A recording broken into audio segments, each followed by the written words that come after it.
are occasions which I have supported where a President of the United States has to make a decision immediately and implement that decision, execute on it immediately. I supported Ronald Reagan when he sent troops into Grenada. I supported George H.W. Bush when he sent troops into Panama.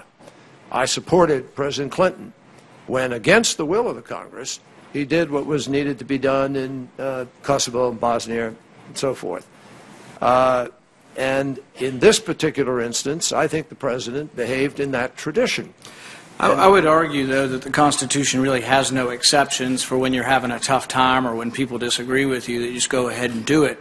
In the early 1970s, you know, after Vietnam, you were quite critical of the bombing in Cambodia because I think you felt that it wasn't authorized by Congress. Has your opinion changed about the bombing in Cambodia? How's Cambodia different than Libya? No, nor did my opinion change, or has it ever altered, about the war in Vietnam itself, where I don't believe, and I argued then. Is Cambodia different than Libya? Well, Cambodia, yeah, it is, because it was an extension of the war that was being prosecuted without the involvement of Congress after a number of years. Now, that's very different. Length of time, but similar circumstances, a bombing campaign unauthorized by Congress.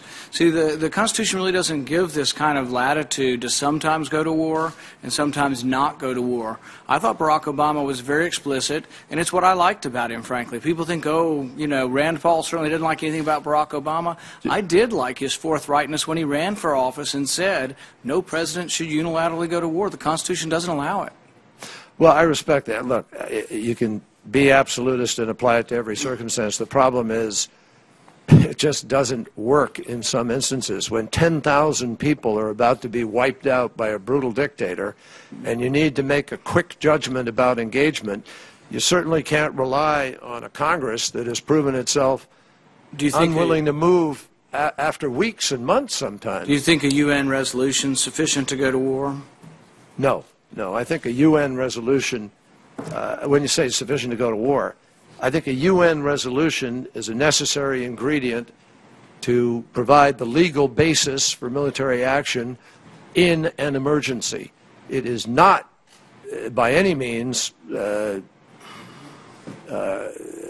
sufficient to require the United States to do something, because we obey our Constitution and our interests and our rights. But I think you've heard President Morsi's comments about Zionists and Israelis being bloodsuckers and descendants of apes and pigs. Do you think it's wise to send them F-16s and Abrams tanks?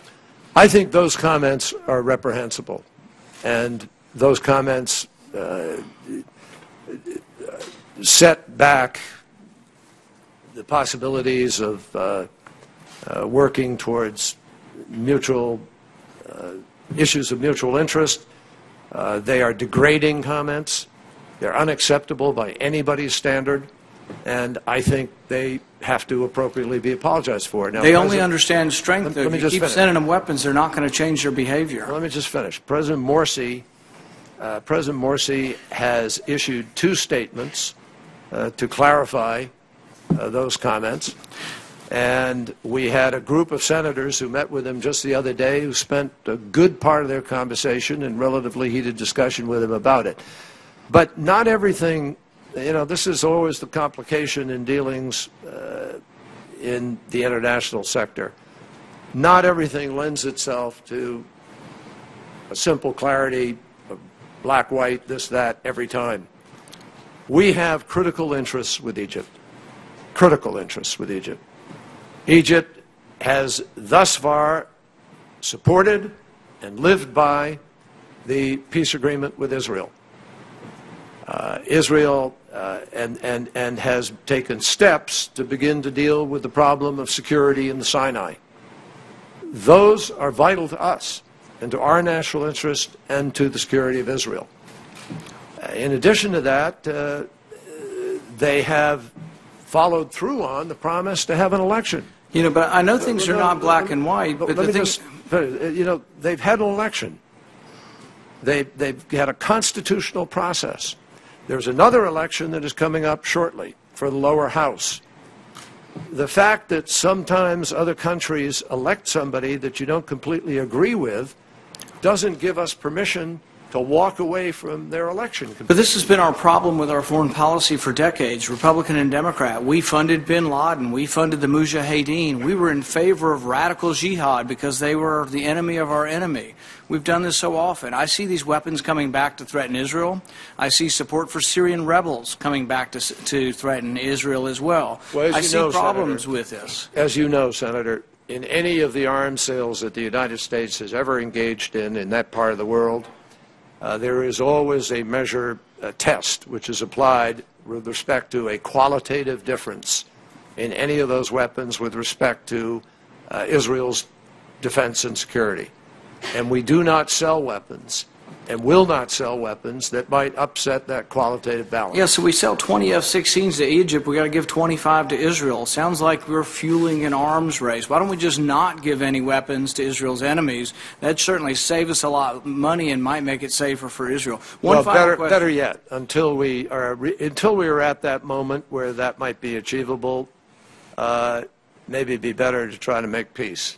One final question, if I could, Mr. Chairman. It's very short. Would you consider supporting conditioning aid to Pakistan on the release of Dr. Shakil Afridi? I'm afraid if we don't support informants who have helped us, we're not going to get many more informants.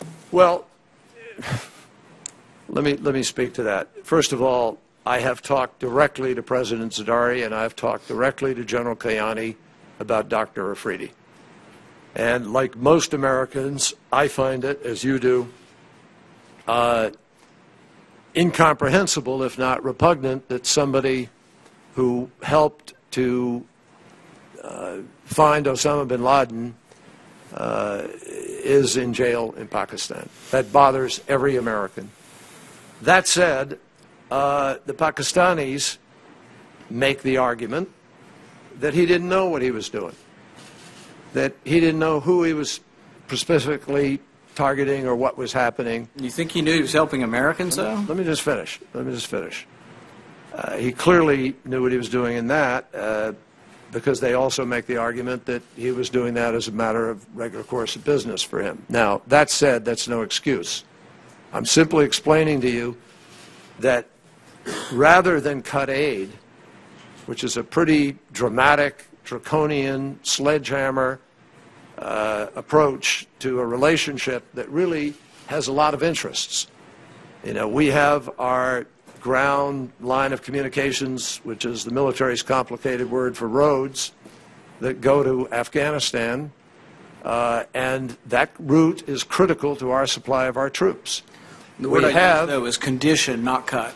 We have, in addition to that, had intelligence cooperation. Our folks were able to cooperate on the ground in Pakistan.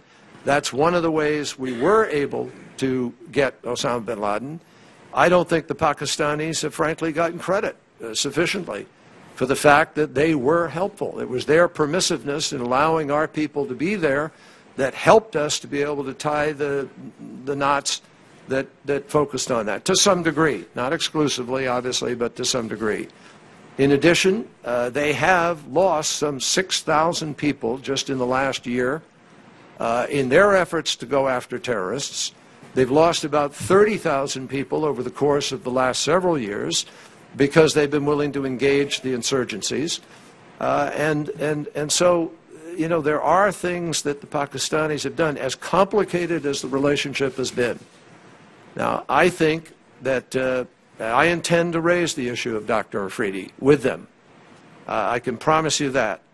But I am not going to recommend, nor do I think it is wise for American policy to just cut our assistance. We need to build our relationship with the Pakistanis, not diminish it. Senator Murphy. Thank you.